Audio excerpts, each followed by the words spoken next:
Hello traders, how are you? कैसे हैं आप लोग? I hope you are doing wonderful in the trading world. मैं आपका स्वागत करता हूं एक्सएम के वीकली एनालिसिस के अंदर। दोस्तों, मेरा नाम हिमेंद्र जैन है और इस वीक में हम देखेंगे कि कहां कहां पे आप लोगों के लिए ट्रेडिंग अपॉर्चुनिटीज़ है, कहां कहां पे पैसा बनाने का मौका मिलेगा। और जो आपको मैं एनालिसिस दे रहा हूं, आई होप आपको अच्छा लग रहा होगा, आपको पसंद आ रहा होगा और आपको ट्रेडिंग के अंदर हेल्प भी मिल रहा होगा। तो दोस्तों, आज का जो एनालिसिस है, बेसिकली वीकली एनालिसिस जो हम लोग कर रहे हैं, फंडामेंटल के पॉइंट ऑफ व्यू से बहुत ही ज़्यादा इंपॉर्टेंट है, नॉलेज से भरपूर है। क्यों?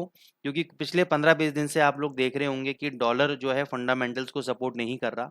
टेक्निकली ये higher high higher low structure बना के ऊपर जा रहा है, लेकिन फंडामेंटल्स इसको सपोर्ट नहीं कर रहे। अब कैसे सपोर्ट नहीं कर रहे? पहले फंडामेंटल्स के ऊपर हम लोग आ जाते हैं। फंडामेंटल के अंदर सबसे बड़ी बात ये थी कि इन्होंने पहले सितंबर मंथ के अंदर बोला था कि हम लोग इंटरेस्ट रेट इंक्रीज करेंगे। गवर्नमेंट ने इंटरेस्ट रेट इंक्रीज नहीं किए, इंटरेस्ट रेट आपके इंक्रीज नहीं हुए, तो डॉलर इंडेक्स को नीचे आना चाहिए था, लेकिन डॉलर इंडेक्स नीचे नहीं आया। ये वो दिन है जब आपका इंटरेस्ट रेट का सितंबर मंथ का निकला था और उसके बाद ये अगले दिन ऊपर भगा ले गए इसको। ठीक है ना? अब ये बोल रहे हैं कि हम लोग नवंबर मंथ के अंदर या दिसंबर मंथ के अंदर इंटरेस्ट रेट इंक्रीज करेंगे, लेकिन ऑन व्हाट ग्राउंड्स? ठीक है, ऑन व्हाट ग्राउंड्स? पहले भी आपका सीपीआई डेटा इंक्रीज होके आया था, तभी भी आपने सितंबर मंथ के अंदर इंटरेस्ट रेट इंक्रीज नहीं किया। इस वीक के अंदर भी आपका थर्सडे को सीपीआई डेटा है, तो क्या ये डॉलर को इंक्रीज करेंगे? आइए इसको थोड़ा सा समझ लेते हैं। अब क्वेश्चन ये आता है कि इन्होंने डॉलर इंडेक्स को क्यों ऊपर की तरफ रैली दी। क्या होता है कि कोई भी मूवमेंट आती है बाजार के अंदर, तो कभी भी आपको एडवांस में ये नहीं पता लगेगा कि इस वजह से मूवमेंट आ रही है। ठीक है ना? जब आपका काम हो जाएगा, जब मूवमेंट आ जाएगी, तब बड़े-बड़े एनालिस्ट टीवी पे आ जाएंगे, बड़े-बड़े एनालिस्ट आपके यूट्यूब पे आ जाएंगे, आर्टिकल्स मैगजीन में आ जाएंगे कि भाई ये रीजन था जिसकी वजह से आपको डॉलर इंडेक्स का मूवमेंट दिया। फॉर एग्जाम्पल, अभी का जो मूवमेंट था उसके पीछे गवर्नमेंट क्या बोल रहा है या मार्केट के बड़े-बड़े एनालिस्ट क्या बोल रहे हैं कि भाई ऑयल प्राइजेस आपके इंक्रीज हो रहे हैं, ऑयल प्राइजेस आपके 95 डॉलर पर बैरल तक पहुंच गए हैं। तो उस केस के अंदर oil prices is the main factor for increasing the inflation. अगर इन्फ्लेशन इंक्रीज होगा तो ऑब्वियस सी बात है, उसको कंट्रोल करने के लिए गवर्नमेंट इंटरेस्ट रेट इंक्रीज करेगी, और गवर्नमेंट अगर इंटरेस्ट रेट इंक्रीज करेगी तो डॉलर की वैल्यू ऊपर जाएगी। तो इस अजम्पशन में ये डॉलर इंडेक्स को ऊपर लेके जा रहे थे। सेकंड, आपने एक वर्ड सुना होगा, बहुत टाइम से 15-20 दिन से, सितंबर मंथ से इवन ये आ रहा था, government shutdown. What is the meaning of government shutdown? ये मैंने आपको शायद लास्ट वीक भी बताया था कि एक अमेरिकन गवर्नमेंट की एक बंदे पे अगर खर्चा आ रहा है $150 का और उसकी इनकम है $100 की, तो ये जो $50 है ये कहाँ से फाइनेंस हो रहा है? ये आपका डेट फाइनेंसिंग हो रहा है। डेट फाइनेंसिंग मतलब उधार लेके गवर्नमेंट खर्चा चला रही है। 30 मार्च को लास्ट डेट थी फेडरल गवर्नमेंट की ये अमाउंट पे करने की, लेकिन सरकार के पास पैसा नहीं था, उसको इन हाउस फाइनेंसिंग मिल गई, बिल एक्सटेंड हो गए आपके सितंबर तक।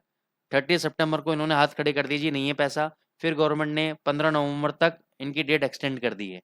ठीक है, इसका मतलब क्या होता है गवर्नमेंट शटडाउन का, कि अगर ऐसा गवर्नमेंट शटडाउन हो जाता है तो इसका मतलब जितने भी मिलिट्री में लोग जॉब कर रहे हैं, गवर्नमेंट पोजीशन में लोग जॉब कर रहे हैं, उनको सैलरीज नहीं मिलेंगी।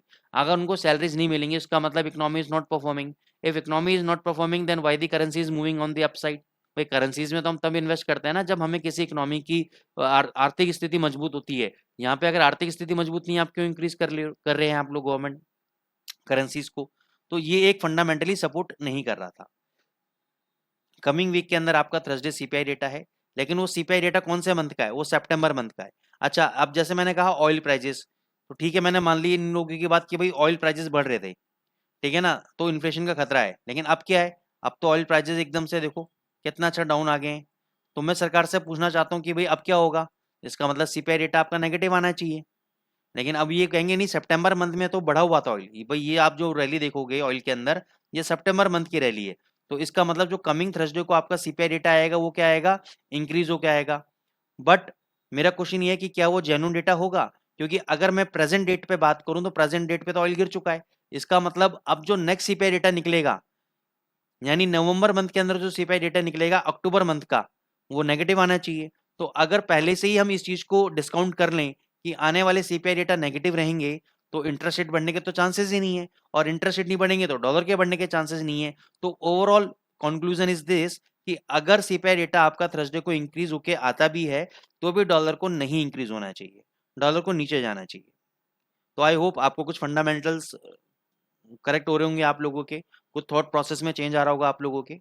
तो अगर आप लोगों को थॉट प्रोसेस में चेंज आ रहा है दोस्तों, आपको समझ में आ रहा है, नॉलेज इंक्रीज हो रही है, तो आप लाइक जरूर प्रेस करें, लाइक बटन को जरूर प्रेस करें और हमें मोटिवेट करें ताकि हम और भी इंटरेस्टिंग वीडियो आप लोगों के लिए लेकर आने वाले हो सकें।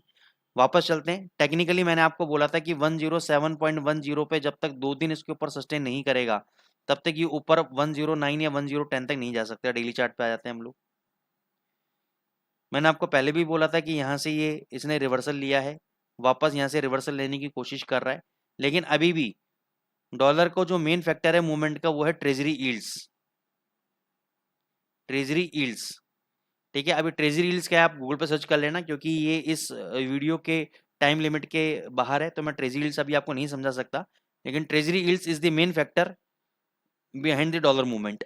अगर ट्रेजरी यील्ड्स आपके इंक्रीज होते रहेंगे, 10 ईयर्स के ट्रेजरी यील्ड्स अगर आपके इंक्रीज होते रहेंगे, तो डॉलर के अंदर तेजी आपकी बरकरार रहने के चांसेस हैं। लेकिन टेक्निकली अगर समझ लेते हैं, जब तक ये 107.10 के ऊपर 2 दिन कम से कम ऊपर सस्टेन नहीं करता है, तब तक ये 110 तक नहीं जाएगा।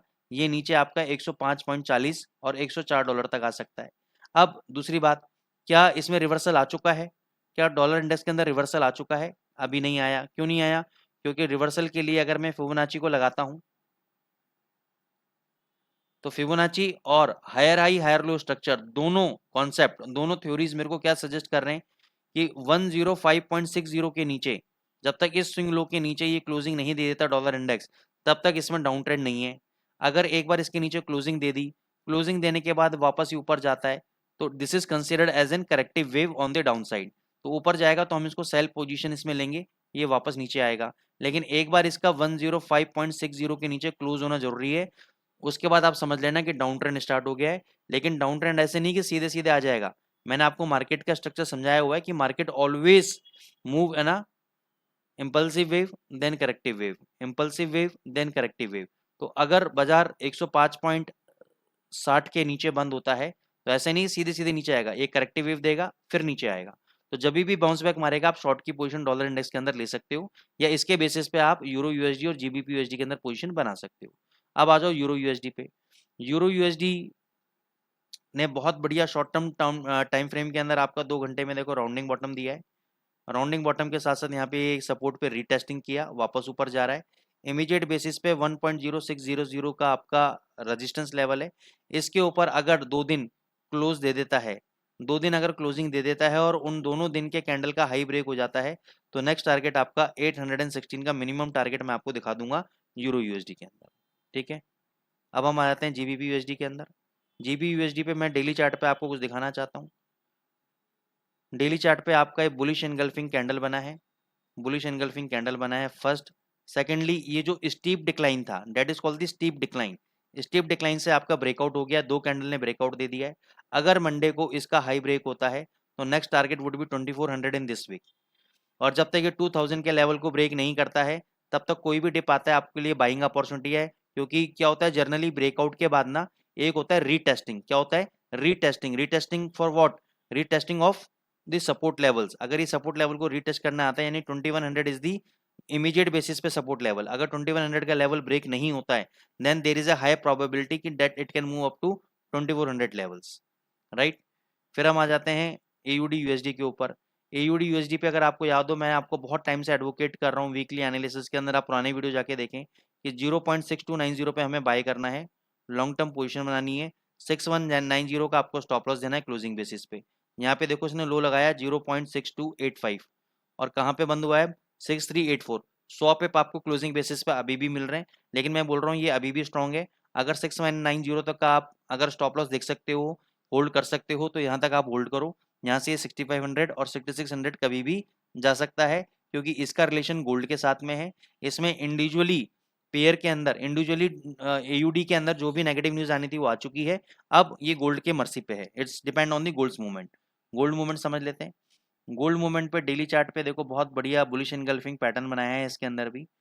तो अब 1810, अभी देखो ये पहला जो ये सपोर्ट था, इसी सपोर्ट लेवल से ये कहीं ना कहीं टर्न अराउंड हुआ है। तो this is considered as a double bottom और we can expect a short term bounce back in the gold. Yes, structure अभी भी डाउन का है, लेकिन एक शॉर्ट टर्म बाउंस बैक देखने को मिल सकता है। तो इसका जो लो है 1810 का है। तो जब तक 1810 ब्रेक नहीं होगा, ये अब नीचे नहीं आएगा। उससे पहले पहले 1870 तक आपका जाना चाहिए। कहाँ तक जाना चाहिए?